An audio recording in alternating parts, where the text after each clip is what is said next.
आज चंडीगढ़ में readers and writers society of India ने TS central state library sector 17 Chandigarh के सहयोग से लाइब्रेरी सभागार में सैली बलजीत द्वारा संपादित पुस्तक सुरेश सेठ अनवर्थ साहित्य साधक का लोकार्पण किया। वरदे वरदे वरदे वरदे वरदे वरदे ये स्वतंत्र रव अमृत मंत्र रव भारत में भर दे वीणा वादिनी वरदे वरदे।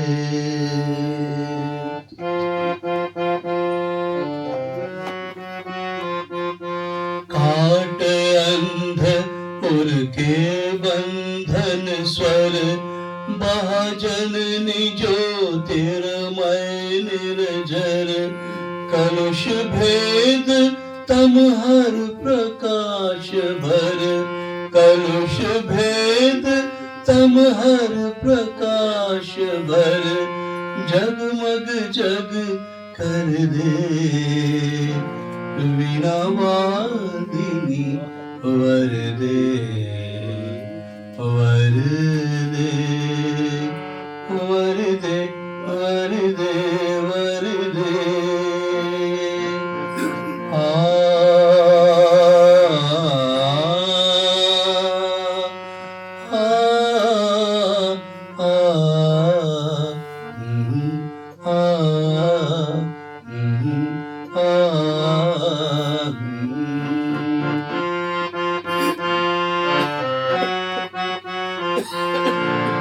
नवगति नव लय ताल छंद नव नवगति नव लय ताल छंद नव नवल कंठ नव जलद मंत्र नव नवल कंठ नव जलद मंत्र नव नव नभ के नव विहग वृंद को नव नभ के नव विहग वृंद को नव पर नव स्वर दे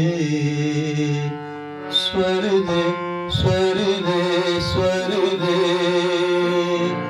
वीणा वादिनी वरदे वरदे वरदे वरदे वरदे वरदे वरदे वरदे वरदे वरदे वरदे। दिन वो सुहाना सनम जैसी वो साथ हंसना वो साथ रोना मिलके वो खाना कसम कितना हंसी था दिन वो पुराना दिन वो सुहाना सनम वो साथ रोना मिलके वो खाना कसम। आजा मेरे दोस्त है मेरे हमदम धड़कन में आकर समा जैसे बिजली बादल चंदन में पानी बनके रहे साथ हम। फूलों का खिलना जब हो सवेरा कर जाए मन को उदास बंसी बजाए कोई गीत गाए हम देख भी आसमां। फूलों का खिलना जब हो सवेरा कर जाए मन को उदास बंसी बजाए कोई गीत गाए हम थे कभी आसमां। हाय बचपन का मिलना पिलकर बिछुड़ना कितना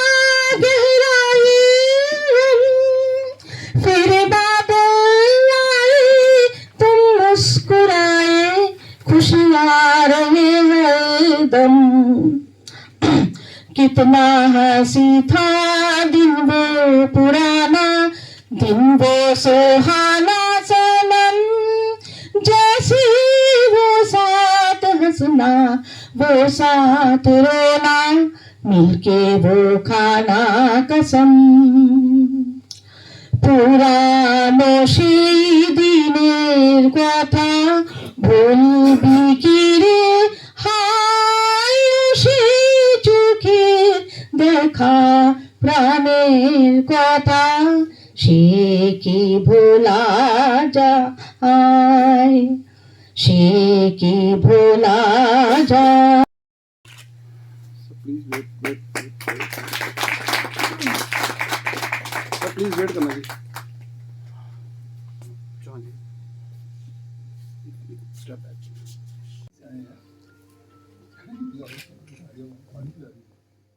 नाज़िल हुई ਉਹ ਇਸ ਕਦਰ ਨਾਜ਼ਿਲ ਹੋਈ ਕਿ ਇਸ ਵੇਲੇ ਮੈਂ ਕਹਾਂਗਾ ਕਿ ਹਿੰਦੁਸਤਾਨ ਦੇ ਵਿੱਚ ਹਿੰਦੀ ਦੀ ਕਵਿਤਾ ਦੇ ਵਿੱਚ ਇਹਨਾਂ ਨਾਲੋਂ ਵੱਡਾ ਕੋਈ ਹਸਤਾਖਰ ਹੈ ਨਹੀਂ। ਕਿਹੜਾ ਐਸਾ ਵਿਸ਼ਾ ਹੈ ਜਿਹੜਾ ਕਿ ਅੱਜ ਦੇ ਯੁੱਗ ਦੇ ਮਾਡਰਨ ਸੁਸਾਇਟੀ ਦੇ ਹਿੰਦੁਸਤਾਨ ਦੀ ਪਰੰਪਰਾ ਦੇ ਕਿਸ ਤਰ੍ਹਾਂ ਦੇ ਨਾਲ ਉਹ ਪਰੰਪਰਾ ਟੁੱਟ ਕੇ ਅੱਜ ਅਸੀਂ ਪੈਸੇ ਦੀ ਦੌੜ ਦੇ ਪਿੱਛੇ ਆ ਕੇ ਸੰਵੇਦਨਹੀਨ ਹੋ ਗਏ ਆ, ਉਸ ਦੀ ਸੰਵੇਦਨਾ ਦੇ ਉੱਤੇ ਇੰਨੀ ਸੂਖਮ ਸ਼ਾਇਰੀ ਜਿਹੜੀ ਇਹਨਾਂ ਨੇ ਕਰਨੀ ਸ਼ੁਰੂ ਕਰ ਦਿੱਤੀ ਹੈ ਕਿ ਲਗਾਤਾਰ ਇਹਨਾਂ ਦੀਆਂ ਵੀਡੀਓਜ਼ ਦੇਖੋ, ਲਗਾਤਾਰ ਇਹਨਾਂ ਦੀ ਕਵਿਤਾਵਾਂ ਨੂੰ ਸਮਝਣ ਦੀ ਕੋਸ਼ਿਸ਼ ਕਰੋ।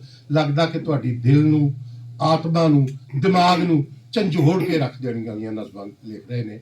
ਔਰ ਇੱਕ ਕਮਾਲ ਦੀ ਗੱਲ ਹੁੰਦੀ ਹੈ ਕਿ ਇਸ ਉਮਰ ਦੇ ਵਿੱਚ ਆ ਕੇ ਗੱਦੇ ਦੀਆਂ ਸਾਰੀਆਂ ਵਿਧਾਵਾਂ ਤੋਂ ਪਾਸੇ ਹੋ ਕੇ ਨਜ਼ਮ ਲਿਖਣਾ ਔਰ ਇੰਨੀ ਖੂਬਸੂਰਤ ਨਜ਼ਮ ਲਿਖਣਾ ਕਿ ਉਹ ਉਸ ਦੇ ਵਿੱਚ ਇੱਕ ਬਹੁਤ ਬੁਲੰਦੀ ਦੇ ਉੱਤੇ ਪਹੁੰਚਿਆ ਹੋਇਆ ਸ਼ਾਇਰ ਬਣ ਜਾਣਾ, ਇਹ ਇਹਨਾਂ ਦੀ ਇੱਕ ਬਹੁਤ ਵੱਡੀ ਪ੍ਰਾਪਤੀ ਹੈ। ਸ਼ਾਇਦ ਉਹ ਸੈਲੀ ਬਲਜੀਤ ਜੀ ਦੀ ਕਿਤਾਬ ਦੇ ਵਿੱਚ ਨਾ ਆਈ ਹੋਵੇ ਕਿਉਂਕਿ ਇਹ ਬੜਾ ਹੀ ਰੀਸੈਂਟ ਵਰਤਾਰਾ ਉਹਨਾਂ ਦੇ ਜੀਵਨ ਦੇ ਵਿੱਚ ਵਾਪਰਿਆ ਹੈ। ਇਹਨਾਂ ਨੇ ਸੁਰੇਸ਼ ਸੇਠ ਜੀ ਨੇ ਕਮਾਲ ਕਿ ਕਿਸ ਤਰ੍ਹਾਂ ਹੋਈ ਹੈ ਕਿ ਇਹਨਾਂ ਦੇ ਕੋਲ ਜਿਹੜੀ ਪਰੰਪਰਾ ਹੈ ਨਾ, ਜਿਸ ਨੂੰ ਅਸੀਂ ਲੈਗਸੀ ਕਹਿੰਦੇ ਆ, ਉਹ ਇੱਕ ਫਰੀडम ਫਾਈਟਰ ਦੇ ਪਰਿਵਾਰ ਦੀ ਲੈਗਸੀ ਹੈ। ਇਹਨਾਂ ਦੇ ਪਿਤਾ ਜੀ ਫਰੀडम ਫਾਈਟਰ ਸਨ, ਲਾਹੌਰ ਵਿੱਚ ਹੀ ਰਹਿੰਦੇ ਸਨ। ਇਹਨਾਂ ਦੇ ਵੱਡੇ ਬ੍ਰਦਰ ਉਹ ਰੈਵੋਲੂਸ਼ਨਰੀ ਮੂਵਮੈਂਟ ਭਗਤ ਸਿੰਘ ਦੇ ਜਿਹੜੇ ਹਨ ਉਸ ਦੇ ਸਾਖੀ ਨਹੀਂ, ਉਸ ਦੇ ਵਿੱਚ ਹਿੱਸਾ ਲਿਆ ਕਰਦੇ ਸਨ। ਔਰ ਕਿਸ ਤਰ੍ਹਾਂ ਦੇ ਨਾਲ ਇਹਨਾਂ ਦੇ ਘਰ ਨੂੰ ਪੁਲਿਸ ਨੇ ਘੇਰ ਲਿਆ, ਇਹ ਤਾਂ ਬਹੁਤ ਛੋਟੇ ਹੋਣਗੇ, ਇਹਨਾਂ ਨੂੰ ਉਸ ਚੀਜ਼ ਦਾ ਬਹੁਤਾ ਪਤਾ ਨਹੀਂ, ਲੇਕਿਨ ਬਾਅਦ ਦੇ ਵਿੱਚ ਪਤਾ ਲੱਗਿਆ। ਔਰ ਕਰੈਕਟਰ ਇੰਨਾ ਉੱਚਾ ਹੈ ਕਿ ਜਦੋਂ ਬਾਅਦ ਦੇ ਵਿੱਚ ਭਾਰਤ ਸਰਕਾਰ ਨੇ ਫਰੀडम ਫਾਈਟਰਸ ਨੂੰ ਤਾਮਰ ਪੱਤਰ ਬੰਦੇ, ਇਹਨਾਂ ਦੇ ਬ੍ਰਦਰ ਨੇ ਉਹ ਲੈਣ ਤੋਂ ਇਨਕਾਰ ਕਰ ਦਿੱਤਾ, ਫਾਦਰ ਨੇ ਉਹ ਲੈਣ ਤੋਂ ਇਨਕਾਰ ਕਰ ਦਿੱਤਾ। ਔਰ ਇਸ ਤਰ੍ਹਾਂ ਦੇ ਨਾਲ ਕੁਰਬਾਨੀ ਵਾਲਾ ਵਿਅਕਤੀ ਹੀ ਜਦੋਂ ਆਪਣੇ ਸਾਹਮਣੇ समाज में टूटता होया देखता तो फिर वो शायरी प्रतिष्ठित कथाकार के रूप में जानता था। फिर धीरे धीरे सुरेश सेठ के अन्य रूपों से भी परिचित होता गया। मुझे तब उनका एक अन्य रूप भी दिखाई दिया था। उस रूप को सुरेश सेठ ने अपनी किताबों शहर वही है तथा समय साक्षी है में जीवंत किया। जलंधर शहर के गली कूचों, सड़कों, चौराहों के अलावा जलंधर शहर से किसी भी रूप में जुड़े लोगों को शिद्दत से स्मरण करते हुए करने का हुनर सुरेश सेठ जानते हैं। उन्हें अब भी तलाश है रिक्शा पर बैठे यायावारी करते उपेंद्रनाथ अशक की, संगीत की सुर लहरियों पर राग उलाते हुए जगदीश सिंह की, अपनी गजलों से धूमकेतु हुए सुदर्शन फाकर की, कॉफी हाउस में छत फाट ढाके देते हुए मोहन राकेश की, बहारदार कविताओं के रचयिता कुमार विकल की, बटाला से महफल का हिस्सा बनने वाले शिव कुमार की, आंखों में सपने उगाए हुए अजीबिका की तलाश करने वाले रविंद्र कालिया की, चित्रकार हमदम की, प्रेम मार बटने की, और नेहरू पार्क की बगल में मजमा लगाने वाले उस शख्स की। लेकिन सुरेश सेठ की नजरें इन्हें तलाशते बैरंग लौट आती हैं। वह उदास हो उठते हैं। यही उदासी उनकी जलंधर शहर को तलाशती हुई आंखों में उतर आती है। लेकिन एक चीज़ मैं ज़रूर कहूँगा, मैंने बुक में अभी थोड़ा सा 1-2 पेजेस ही पढ़े इसमें से। सैली बल्दी साहब से। तो मुझे ये लगता है, क्योंकि मुझे भी मीडिया में 27-28 साल हो गए, तो मुझे लगता है कि कई बार हम लोग कंपैरिजन थोड़ी जल्दबाजी में कर देते हैं। खासकर का कंपैरिजन कुछ ऐसे नामों से भी हो जाता है कई बारी जो उतना डिजर्व नहीं करते। मुझे लगता है कि क्योंकि आप सभी लोग बुद्धिजीवी हैं, तो हमें थोड़ा परख समझ विकसित करनी चाहिए। हमारे राष्ट्र जैसे पुरस्कार है, नेशनल है, साहित्य शिरोमणि पुरस्कार हो गए या हिंदी के पुरस्कार हो गए, तो कई बार हम लोग कंपैरिजन कर देते हैं कि भाई सेठ सर को मिला तो इनको भी मिला, then we equate many people. In fact this is not. हमें एक ही तराजू में कैसे तोल सकते हैं हम लोग। और अब जो मेरी एक चिंता है या जो मैं महसूस करता हूं वही मैं आपके सामने बोल रहा हूं। एक तो है हम कंपैरिजन बहुत जल्दी करते हैं, दूसरा साहित्य जो है, लिटरेचर जो है, वो प्रोडक्ट नहीं है, लेकिन अब वो प्रोडक्ट बनाया जा रहा है और कुछ हद तक बन भी गया है। हम लोग कोल्ड ड्रिंक बनाते हैं, बॉर्नवीटा बनाते हैं, कुछ भी बनाते हैं। इसी तरह से अब मैं देखने लगा हूं कि आप एआई पे डालिए कि how to write a novel और ए स्टोरी, तो वो आपको बताएगा कि एक प्लॉट होगा, उसमें एक सेंट्रल कैरेक्टर होगा, उसमें ये उसकी जॉनर ये होगा। तो साहित्य प्रोडक्ट नहीं है, जबरदस्ती लिखने वाला काम नहीं है। जो मुझे अच्छी चीज़ लगी किताब के बारे में, मेरे विद्वान साथी हैं, बेदी साहब हैं, सुरेश जी ने भी बोला है, तो मैं उसको बहुत कम बोलूँगा, लेकिन वो बातें मैं आपको बताऊँगा जो इन्होंने नहीं बोली। मुझे पता है कि वो बोल भी नहीं सकते, जो मेरे पास इनकी सामग्री है। मेरा जो सुरेश सेठ जी के साथ संबंध है, इनके साथ नहीं हुआ था, इनके पिताजी के साथ हुआ था। उनको पहले मैं मिला था, वो थे रोशन लाल सेठ। उनकी पोती भी हमारे सामने बैठी है, वो भी इतनी सुंदर थे जितनी इनकी पोती है। तो वीर प्रताप में उनके साथ मैं मिला, तो उनका तो दबदबा इतना था। उन दिनों वीरेंद्र जी संपादक थे, तो उनका इतना रुतबा था कि शारदा जी भी वहीं उन दिनों थे। इन्होंने भी देखा, उनको सेठ साहब को देखा हुआ है। तो वहीं से हमारा सिलसिला शुरू हुआ। हमारे भी राजबंती मान जी भी हैं, प्रबंधक सोनी जी भी हैं। सबसे बड़ी अच्छी बात मुझे दोस्तों ये लगी कि इन दोनों साहित्यकारों के परिवार भी आज हमारे बीच में हैं। जब परिवार साथ आ जाता है ना, तो वो एक जग पूरा संपन्न हो जाता है, सफल हो जाता है। मेरा मैडम ही आएगा। मैं जनाब यही बोल रहा हूँ जनाब, यही तो मैं कह रहा हूँ कि आपका भी परिवार आया है। सुरेश जी का परिवार आपसे बढ़कर आया हुआ। देखो उनके धर्मपत्नी आशु जी हैं, बिटिया है, और शैली जी के भाई का तो अभी मैंने नाम लिया ही है, उनके धर्मपत्नी को मेरे भाई भी है। नमस्कार। भालो भाई जी भी, भाई साहब कहाँ हैं जी, आप बता दीजिए। वाह वाह, देखो जी उनके नंबर ज़्यादा हो गए आपसे। तो मैं विनोद जी को खा ही था। मैं अगल बगल में मेरे विनोद जी हैं जी, 3-4 विनोद हैं जी, 3 तो इसी हाल में विद्यमान हैं। तो मैं सभी विनोद को नमस्कार करता हूँ। 50 वर्षों का जो सफर है दोस्तों, कम नहीं। बहुत सारे साथी अब हमारे बीच में ऐसे बैठे हैं जिनकी उम्र ही 50 साल मुश्किल से होगी। जो इतना बड़ा सफ़र इन्होंने तय किया है, इस सफ़र का कुछ हिस्सा मैंने जो महत्वपूर्ण मैंने देखा है।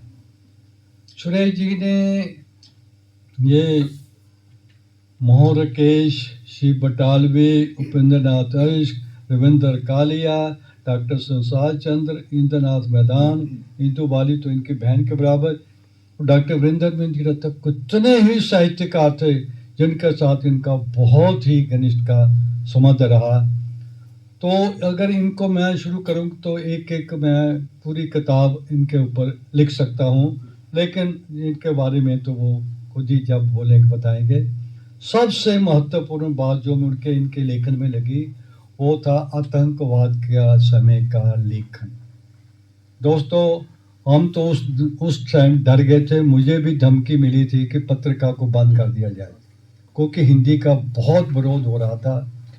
उन दिनों की जो लेखन था, इनके लेख मैंने धर्मयुग में खुद पढ़े थे।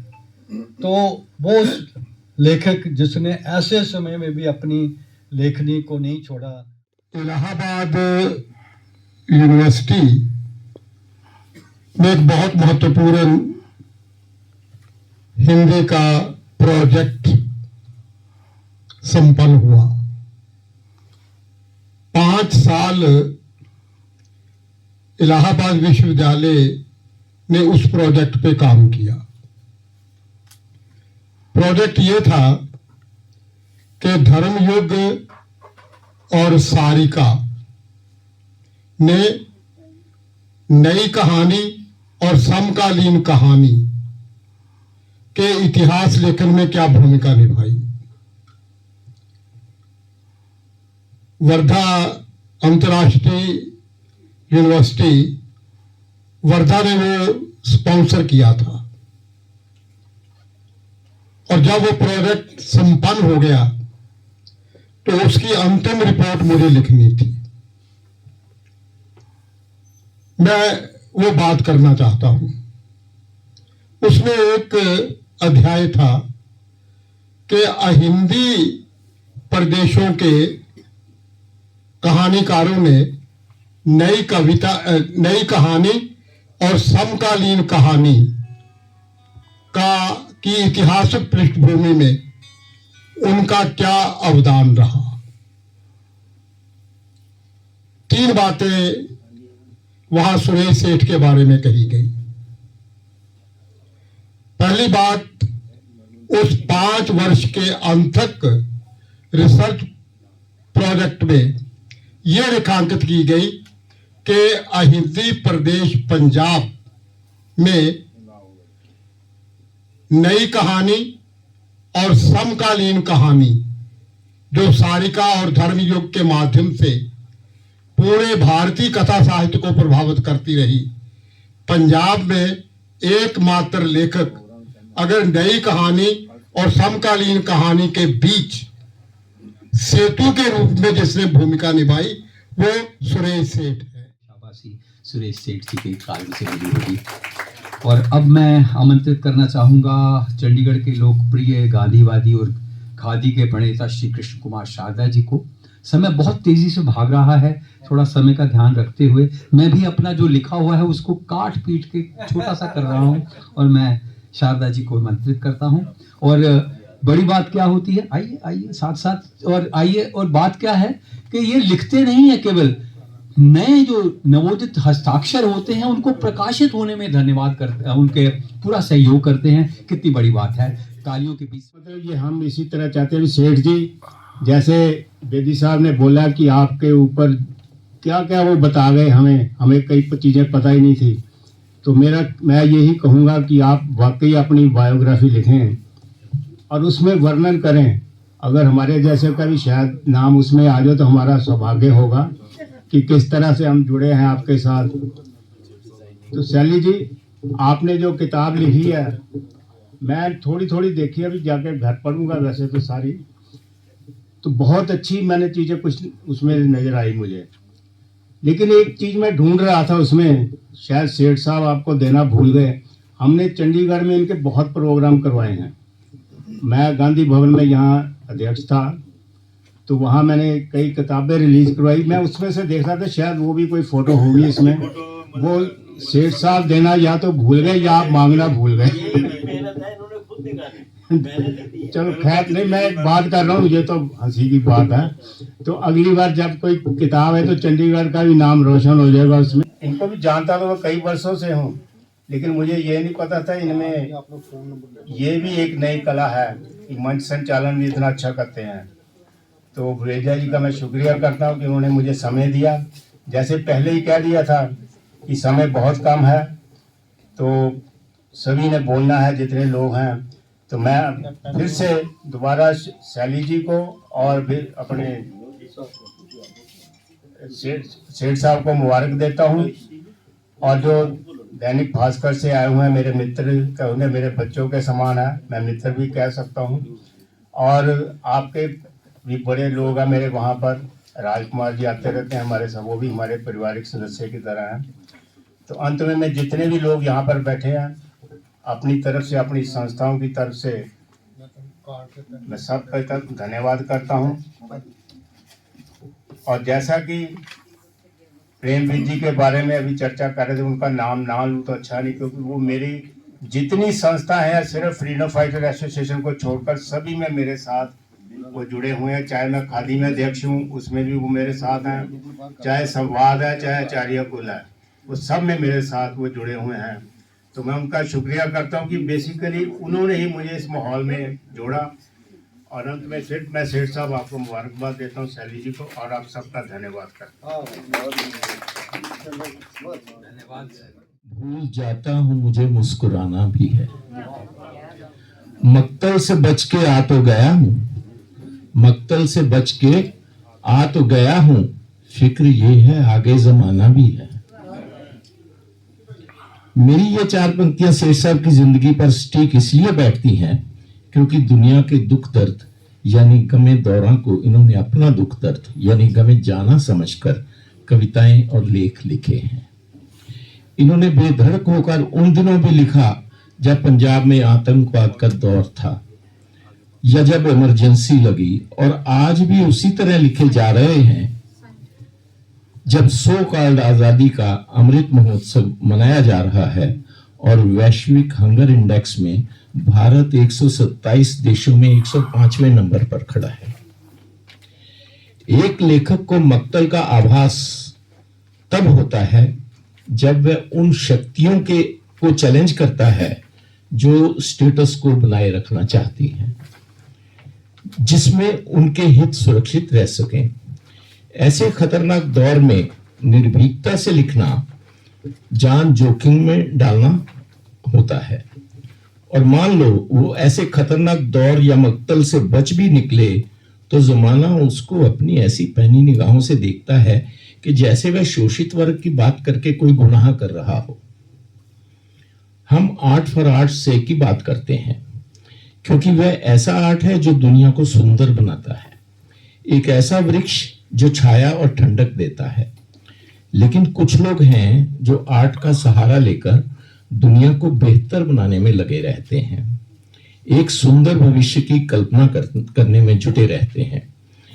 वे कोरे आर्ट की जगह आर्ट फॉर लाइफ को तरजीह देते हैं, जो एक ऐसा वृक्ष है जो छाया भी देता है, ठंडक भी देता है और फल भी देता है। आप सोचेंगे कि क्या दुनिया सुंदर होने से बेहतर नहीं हो जाती? अवश्य होती है, परंतु इसी के बरक्स मैं पूछता हूं कि क्या दुनिया बेहतर होने से और अधिक सुंदर नहीं हो जाती? सेठ साहब का लेखन दुनिया को बेहतर बनाने की ओर। मैं कहानियां भी भेजूंगा आपको, जरूर भेजिए। मेरी बड़ी इच्छा ही है। जी जरूर जरूर, स्वागत है। दोस्तों, मैं एक दो बातें कहनी चाहूंगा। हम एक बहुत मुश्किल वक्त में जी रहे हैं। सुरेश सेठ, आपने इनके बारे में ये सब तो सुन ही लिया है कि ये एक संस्था है,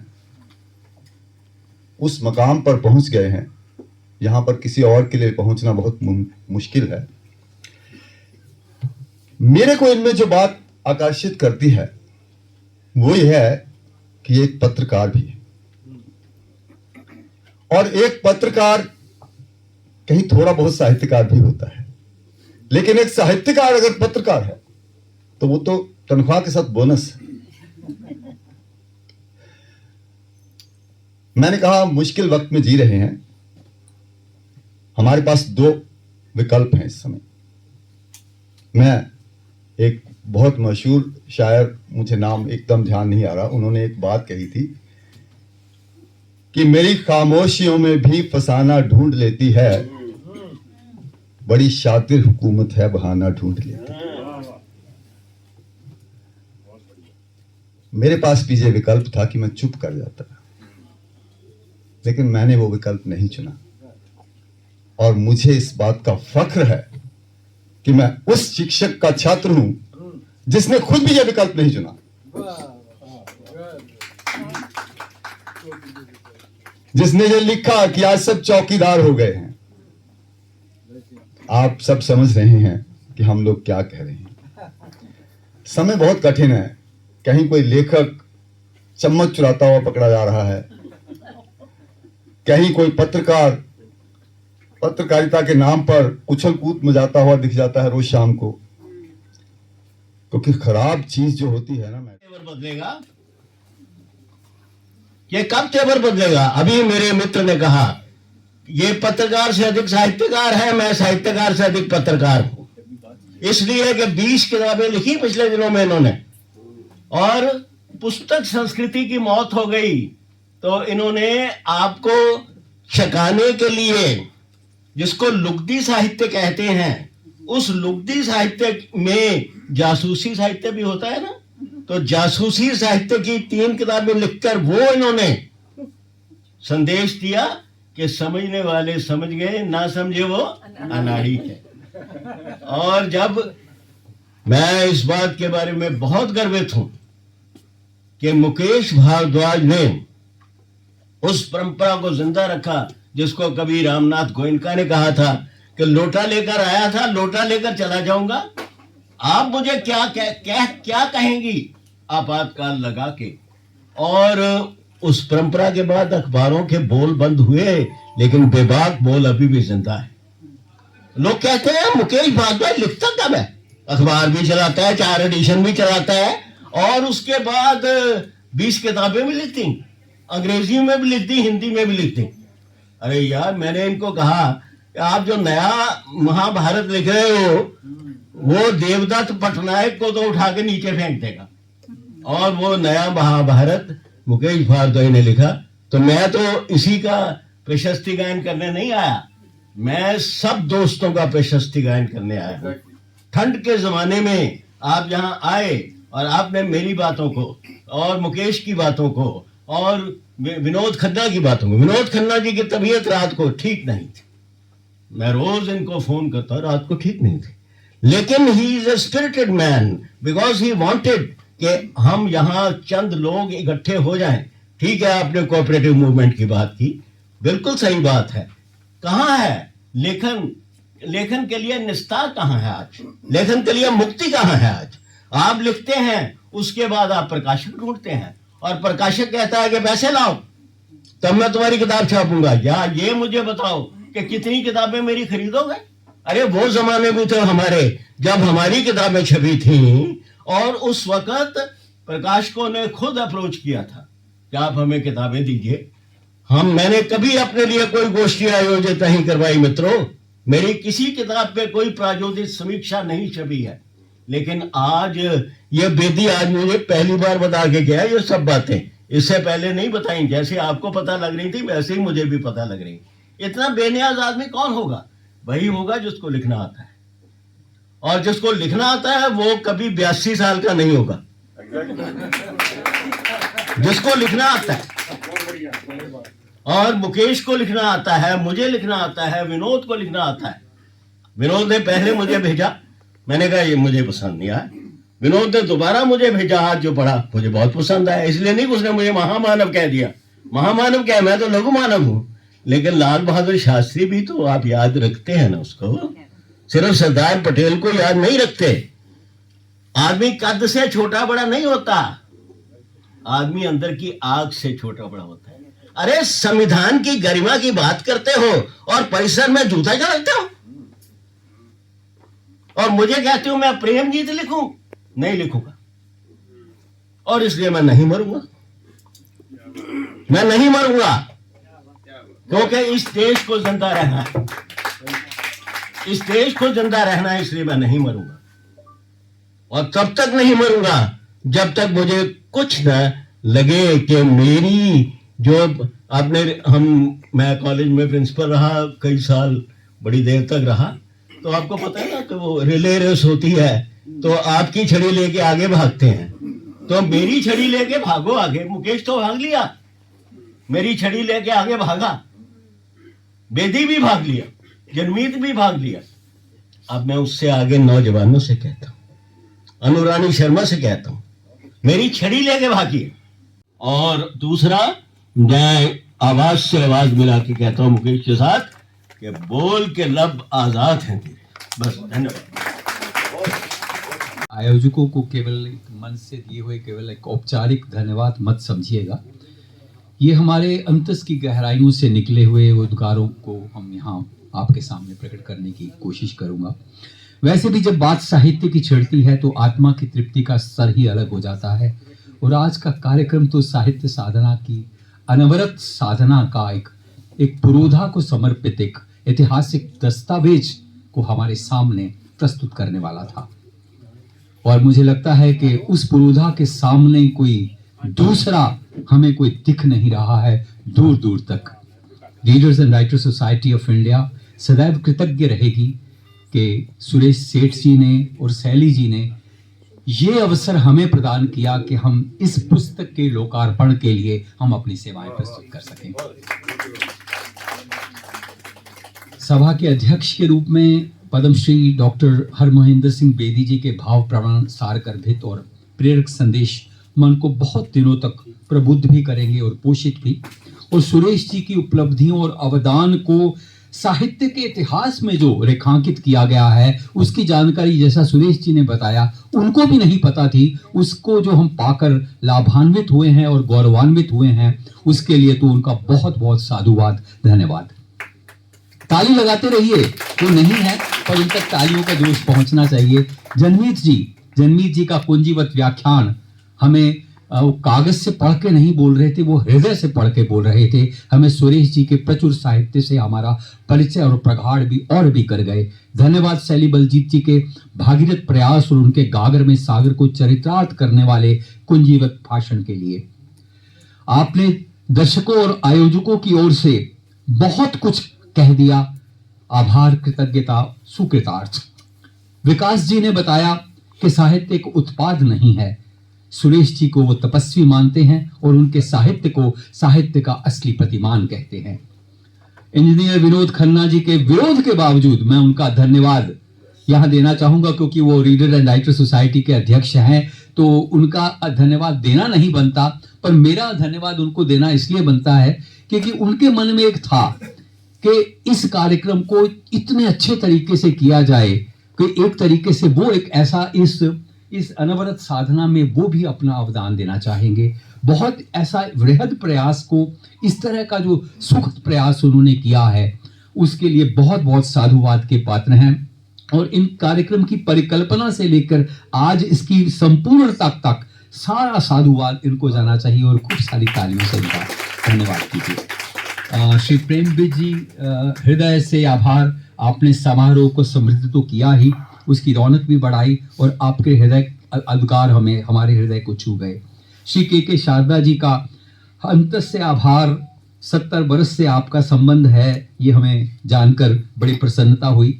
आपने हमारे विशिष्ट अतिथि सितारे होने के नाते महफिल को और जगमगाया और उसे एक नए आयाम दिए।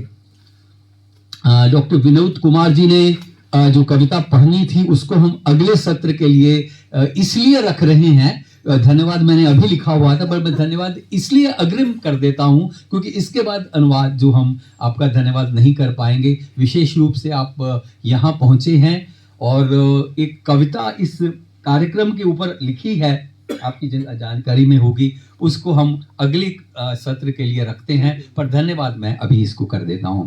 और डॉक्टर सुरेश सेठ, आपका धन्यवाद सबसे अंत में इसलिए कर रहा हूं कि यह कार्यक्रम, अभी मुकेश जी का धन्यवाद मैंने करना है क्योंकि ये मुख्य अतिथि हैं।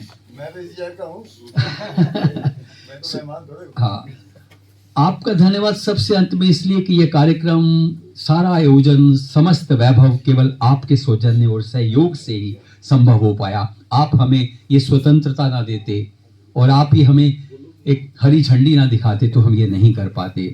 बोल के लब आजाद हैं तेरे, आपके बेबाक बोल और लबों को पहरे हटाने की जो आपने आह्वान किया, देश के तेवर को बदलने का जो आपने आह्वान किया, इस देश को जिंदा रहना है और इसीलिए मैं नहीं मरूंगा, ये कहकर जो उन्होंने अपनी आग उगली है, मैं समझता हूं ऐसी आग हर साहित्यकार के मुख से भी निकलनी चाहिए और उसकी लेखनी से भी दिखनी चाहिए। सेठ जी ने हमें निमंत्रण भी दिया और चुनौती भी दी और ये भी कहा कि मेरी छड़ी लेकर भागो, और एक छड़ी वो मुझे भी पकड़ा कर गए हैं। बहुत बहुत धन्यवाद। और सबसे अंत में जो मुकेश जी का शुक्राना। मुकेश जी इतने वर्षों में इतना कुछ कर गए हैं, माफी चाहूंगा, मैं जानता भी नहीं था।